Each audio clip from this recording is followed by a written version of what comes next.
So say like we've worked out we need to optimize it still for the bots and for the algorithm, and we kind of want to optimize that content in a specific way. Like obviously keywords is a huge thing. Is there anything else that in how you would sort of try and get your clients to optimize their content for the bots as well, rather than just being really good value? Yeah, well, I mean, at the end of the day too, I would say the major things is, optimizing for the bots, get the words on the page, get the subtopics on the page covered, right? Do Mm-hmm. all that stuff, make sure it's the right word count, all the stuff we kind of talked about before. Yeah. But then the other goal is to make sure that people are staying on the page, to satisfy the other part of the algorithm that's looking at dwell time and all that kind of stuff. Mm-hmm. So engaging first paragraph, there's different ways to write your first paragraph. I like to break it down into 3 different techniques. Like one is I just shock them with data. Like I'm going to teach them something new in the first paragraph that's going to make them feel like if they keep reading, they're going to get more new stuff. So maybe I'll toss out some fact or some interesting piece of research that's unlikely that they've ever read before. Yeah. Or another approach, I call this one the entertainer, is I would, just try to joke around with them. I'll just make sure like they feel like they're going to have fun no matter what they read. Yeah. And the last one would be, I call this one fear factor. It's just like if they don't read this, they're gonna find out something, or they're gonna miss out on something huge, or they're gonna buy something that's faulty or something like that. So it's really important to start that off right and make sure people stay on the page. There's different techniques, copy techniques for this, but those are the 3 main that I usually mess with is the entertainer, the teacher, and the fear factor one. So getting people, yeah. Yes. Mm-hmm. You guys, sorry.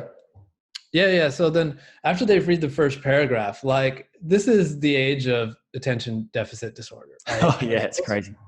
Most people don't read content anymore, unless they're really, really into the article. Like even I don't read all the SEO articles I see come out, I'll start skimming. So I usually read the first paragraph and then I'll start scanning down to see the things that I want to see.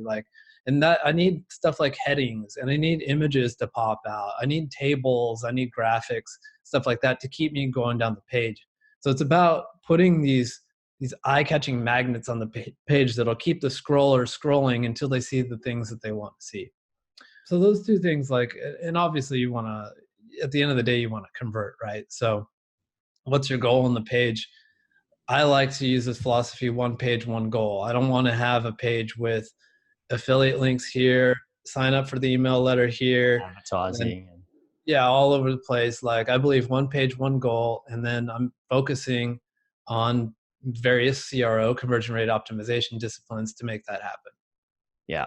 So everybody listening, that 1 page, 1 goal thing means like what should you have a goal with that piece of content? And it's the CTA, which is called a call to action. And it's imperative. Otherwise you're writing a piece of content and then people will finish it and they're looking like, what's next? You've always got to give somebody a next step.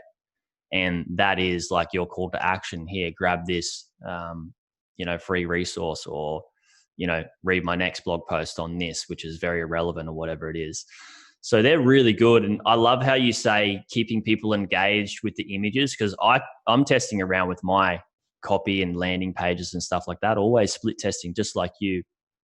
Do you ever, for your clients that come to you and they want to write really good content, do you ever tell them like it's really worthwhile studying copywriting at least a little bit to use some of that throughout their articles? Oh yeah, man. Like it makes a huge difference. I mean, the thing with clients is, they're running their own businesses. They're a vape shop, they're producing vape pens, all these things. Like they hired us to do the marketing, that kind of stuff. I think everyone sees the inherent value of SEO and that kind of stuff, but copyright might be different. And then there's a balance too. Do you write for like copy and sales, or do you write for the search engines, which don't always go in line with each other? In fact, they conflict most of the time. Yeah, right. But I would say there's some basics that you want to cover with your copy. Like always, like there's a reverse pyramid approach where you give them most of the value up front, Like if you have a list of the 10 best things to do in this city, you're going to start with the best one at the top to get people to keep reading, you know?